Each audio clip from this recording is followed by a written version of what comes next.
Hello everyone, welcome to my channel एसवेल study point.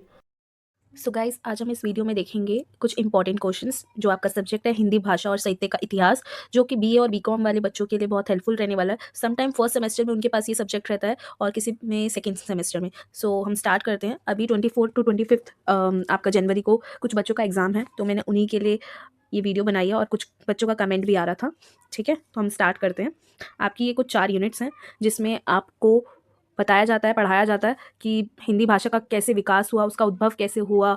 कुछ बोलियाँ, हिंदी भाषा की बोलियाँ के बारे में बताया जाता है, आदिकाल के बारे में बताया जाता है, उसकी प्रवृत्तियाँ जो होती हैं उनके बारे में डिस्कशन है यूनिट 1 में। ऐसे यूनिट 2, 3 और 4 में बाकी काल, भक्ति काल, रीति काल और आधुनिक काल के बारे में आपको डिटेल में पढ़ाया गया और उनकी कुछ इंपॉर्टेंट चीज़ें हैं जिससे काफ़ी सारे क्वेश्चंस पुट अप होते हैं। तो हम डिस्कस करते हैं यूनिट वाइज। ठीक है, आपका यूनिट 1 से क्वेश्चन है हिंदी भाषा के उद्भव पर प्रकाश डालिए। ठीक है, इनमें जो भी मैंने क्वेश्चंस आपको मैं प्रोवाइड कर रही हूँ वो कैसे कैसे लास्ट ईयर के क्वेश्चंस में पेपर में आपके पूछे गए हैं वो मैंने इसमें कवर किया है। आई होप आपको पसंद आएगा।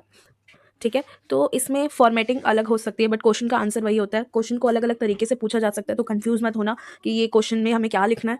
तो मैं आपको सारे क्वेश्चंस बताती हूँ एक वन बाय वन। जैसे आपने क्वेश्चन नंबर 1 देखा, हिंदी भाषा के उद्भव पर प्रकाश डालिए। ठीक है, तो नेक्स्ट क्वेश्चन आप देखो, हिंदी साहित्य के इतिहास का काल विभाजन स्पष्ट करते हुए आदिकाल की प्रमुख प्रवृत्तियों पर प्रकाश डालिए। ये 2 क्वेश्चंस से मिलाकर बनाया गया है। तो ठीक है, आपको इन सारे क्वेश्चंस को प्रिपेयर करना है अच्छे से, सो दैट कैसा भी क्वेश्चन आ जाए आपको आंसर आना चाहिए। नेक्स्ट क्वेश्चन भी आपको पूछा गया कि देखो बोलियों से रिलेटेड, तो ये मेन क्वेश्चन है, काफ़ी बार रिपीटेड भी है, तो इसे बिल्कुल स्किप मत करना।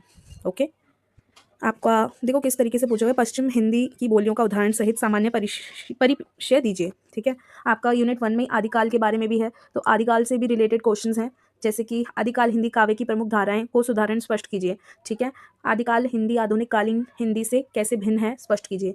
बेसिकली आदिकाल से किस तरीके से क्वेश्चंस आए हुए हैं लास्ट ईयर में, मैंने इसमें ट्राई किया सभी क्वेश्चंस आपके सामने लाऊं। सो आदिकाल क्या है, आदिकाल के समय क्या क्या चीज़ें हुई थी, प्रमुख प्रवृत्तियां क्या हैं, ये तो आपको आना ही चाहिए।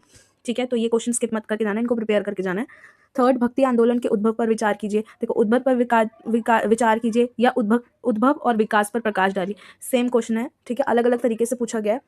आपका निर्गुण भक्ति काव्य की प्रमुख विशेषता का परिचय दीजिए। सगुण भक्ति काव्य की प्रमुख प्रवृत्तियों का परिचय दीजिए। ये निर्गुण भक्ति काव्य और सरगुण भक्ति काव्य आपका शॉर्ट नोट में भी पूछा गया है। ठीक है, जिसमें हमें थोड़ा डिटेल में बताना होता है, तो इसको अच्छे से प्रिपेयर कर लो, चाहे वो लॉन्ग में पूछा जाए चाहे शॉर्ट में, तो आपको अच्छे से आना चाहिए। ठीक है, नेक्स्ट क्वेश्चन है आपका क्वेश्चन नंबर 4, भक्ति राम भक्ति काव्यधारा की प्रमुख प्रवृत्तियां का विश्लेषण कीजिए। किसी की भी प्रवृत्तियां छोड़कर मत जाना। ठीक है, तो ये मेन टॉपिक है, इनको आप बिल्कुल स्किप मत करना।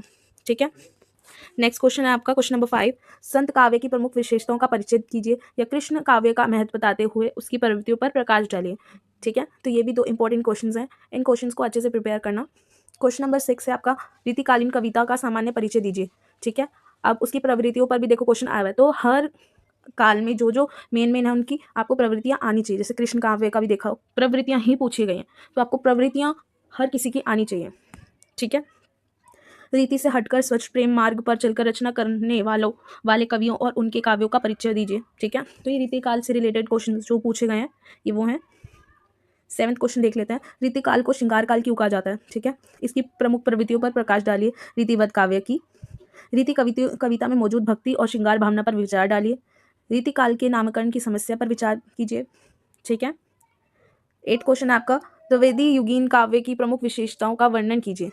ठीक है, उसी से रिलेटेड सेकंड क्वेश्चन है, द्विवेदी युगीन राष्ट्रीय चेतना का मूल्यांकन कीजिए। तो ये ना 1-2 बार पूछा भी गया है, तो आप इनको ना स्किप मत करना। और एक रीतिकाल का भी ये प्रमुख प्रवृत्तियां या ये श्रृंगार क्यों कहा जाता है, ये भी काफ़ी बार पूछा गया है। 9th क्वेश्चन है आपका, हिंदी कहानी की विकास यात्रा का विवेचना कीजिए। हिंदी कहानी के उद्भव और विकास पर प्रकाश डालिए। ठीक है, क्वेश्चन थोड़ा मॉडरेट है, बस आंसर इन दोनों में सेम ही है। मध्ययुगीन और आधुनिक बोध के संक्रमण की परिस्थितियों पर विचार कीजिए। ठीक है, तो नेक्स्ट क्वेश्चन है आपका, उपन्यास से भी काफ़ी क्वेश्चन पूछा गया है, तो उसका उद्भव कैसे हुआ है, विकास कैसे हुआ है। ठीक है, नई कविता की प्रवृत्तियों पर विकास पर प्रकाश डालिए। ये प्रेमचंद युगीन उपन्यास का विश्लेषण कीजिए। ये मिसराइट हो गया है, तो आप प्रेमचंद समझना इसे। और प्रेमचंद पूर्व हिंदी उपन्यास की मुख्य विशेषता का विश्लेषण कीजिए। ये छायावाद काफ़ी बार पूछा गया है, शॉर्ट में भी और लॉन्ग में भी पूछा जाता है उसकी प्रवृत्तियाँ, तो इसको बिल्कुल मत स्किप करना। देखो नीचे शॉर्ट में छायावादी कविता भी पूछा गया है। ये देखो क्वेश्चन 11 में मध्यकालीनों और से आधुनिकता की विकास यात्रा को स्पष्ट कीजिए। छायावाद की प्रमुख प्रवृत्तियों का विश्लेषण कीजिए। क्वेश्चन आपको बहुत अच्छे से प्रिपेयर करने हैं, जितने भी मैंने आपको बताए हैं, अथवा करके भी जितने अलग अलग क्वेश्चंस हैं उनको भी प्रिपेयर करो। देखो कि वीडियोस में कि आपको किस किस तरीके से क्वेश्चन पूछे गए, और ये इंपॉर्टेंट क्वेश्चन है, रिपीटेड क्वेश्चन है, तो मिस मत करना, आप इनको ज़रूर प्रिपेयर करके जाना, ठीक है। और ये कुछ लास्ट क्वेश्चन पूछा जाता है जिसमें हमें तीन के बारे में ही बताना होता है डिटेल में।